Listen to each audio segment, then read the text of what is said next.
সম্মানিত ভাইয়েরা, দ্রব্যমূল্য ঊর্ধ্বগতি আছে, আমরা স্বীকার করি। সরকার হয়তো চেষ্টা করেছেন, কিন্তু পুরোপুরি নিয়ন্ত্রণ করতে পারেন নাই। দুইটা দুষ্ট চক্রের কারণে দ্রব্যমূল্যের এই অবস্থা। একটা হচ্ছে চাঁদাবাজ, আর একটা হচ্ছে সিন্ডিকেট।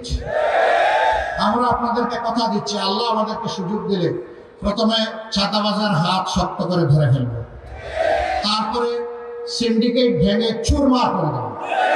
কোথাও কোনো সিন্ডিকেটের অস্তিত্ব রাখা হবে না। শাসন হবে জনগণের শাসন।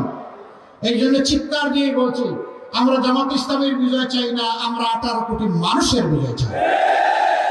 18 কোটি মানুষ মুক্ত হলে আমরাও মুক্ত। 18 কোটি মানুষ যদি দালাল একেবারে বিপজ্জনক পজিশনে পড়ে যায়, আমরাও বিপজ্জনক পজিশনে পড়ে যাব। ভোট কয়টা? একটা, হা অথবা না, তাই না?